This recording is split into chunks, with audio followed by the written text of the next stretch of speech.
Roos, and this is for you. Here we go. David and Goliath. Bible story. Adapted by Darcy, Weinbeck. Long ago, there lived a shepherd boy named David. He lived in the kingdom of Israel with his family, which included 7 older brothers. David's brothers looked down upon him as he was the youngest and smallest brother. But the Lord didn't see this. He only saw David's big, strong heart. God sent a prophet, Samuel, to anoint David and to declare him the future king of Israel. After David was anointed, he returned to his family's pasture to care for the sheep. He also worked hard to protect the flock. Occasionally, a lion or bear tried to take one of David's sheep from the flock, but David did not allow it. With God at his side, the boy's strength was enough to overcome even lions and bears. One day, war was declared on the Israelites and their king Saul by a group called the Philistines. The Philistines had a plan to take over Israel and to force the Israelites to be their servants. The Israelites had to defend themselves. David's 3 eldest brothers joined the fight against the Philistines. They prepared to go to war in support of Israel. David was also courageous and wanted to go, but he knew that his place was at home protecting the sheep. After 40 days of war, David's father asked David to go to the battle area and find his brothers. His father packed a load of food to replenish his military son's supply.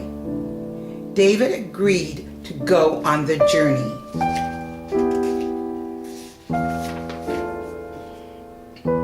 David found a keeper to watch his sheep. He left right away to find the 3 brothers, just as his father had requested.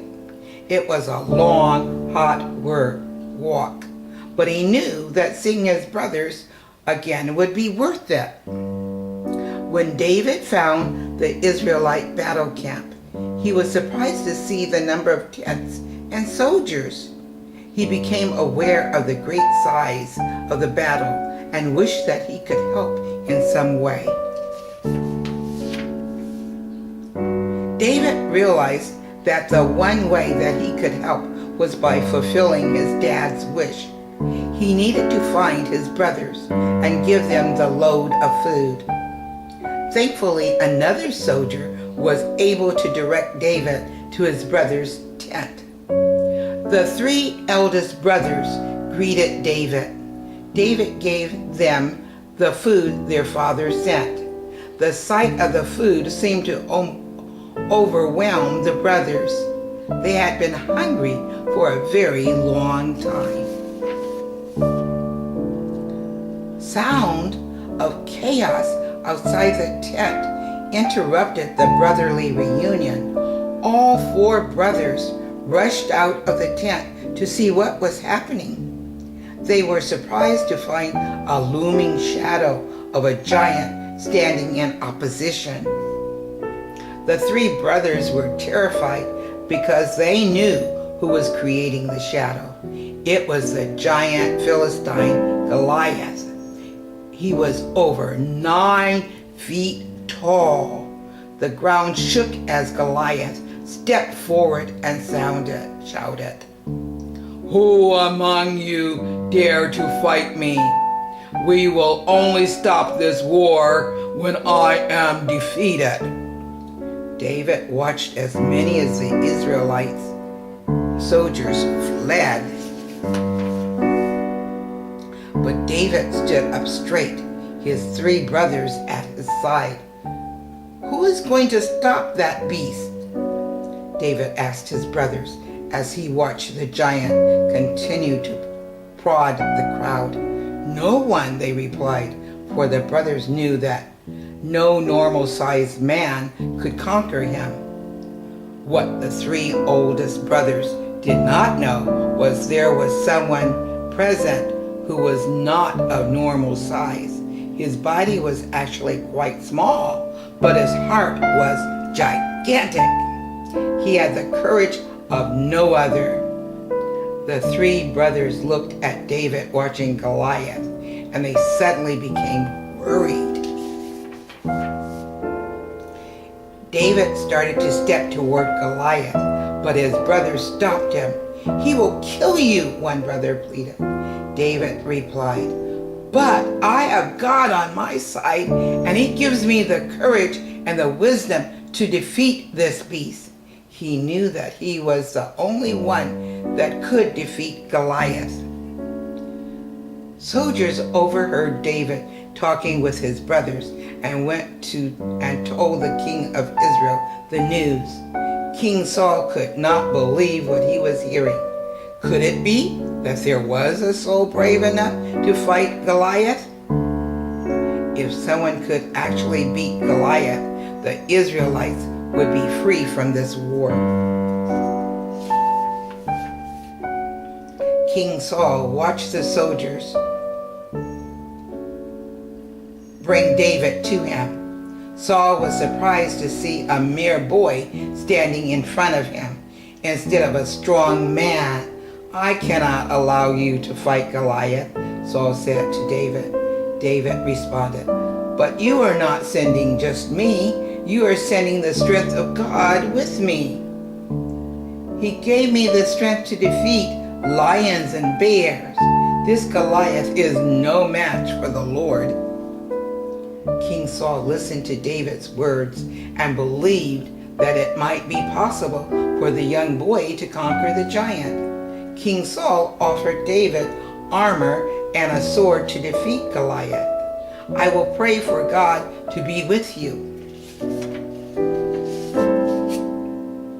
David looked at the offered armor and replied, "I have no use for your armor or your sword.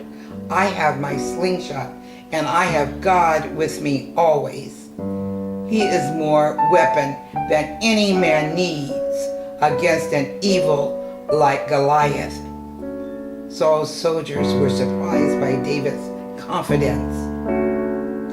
David left Saul and headed towards the Philistine camp, slingshot in hand. All he needed was a few rocks for his weapon. He stopped at a small stream and found some for his pouch. He grabbed 5 smooth stones, but he knew that with God's strength and wisdom, he would only need 1 stone to take down Goliath. David made it to the edge of the Philistine camp and called out for Goliath. Goliath and the Philistine soldiers looked on in amusement. David yelled, "Goliath, you challenged the Israelites with a battle of swords and spears. I come to you with even more strength.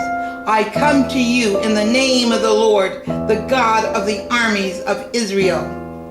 Goliath became angry at such words. He looked at David's shepherd's staff, pouch of rocks, and slingshot, and yelled, "You believe that I am some dog, that you can scare me away with mere sticks and stones, child?" David responded with a confident stare and said, "You're forgetting my weapon of greatness, the Lord my God." With that, Goliath's anger grew even more intense. Goliath drew his sword. David prepared his slingshot with a single stone. Soldiers from both camps watched as David and Goliath faced off. Goliath swung his sword at David, but missed. David, however, slung his stone with perfect aim. The stone shot through the air and struck Goliath in the forehead, sending the giant Philistine to his knees and to his death. The Israelite army cheered for David, who had saved them from the evil Goliath and from the Philistines.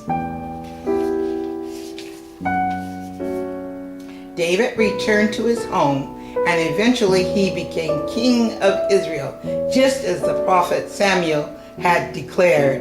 David's life was a journey that led him from tending his sheep to being anointed, meeting King Saul, conquering Goliath, and becoming king, all while with God at his side. The end. I'm Norma Roos. Please read and watch all of my stories. More to come. Tell all of your friends. Thank you for watching. Bye-bye.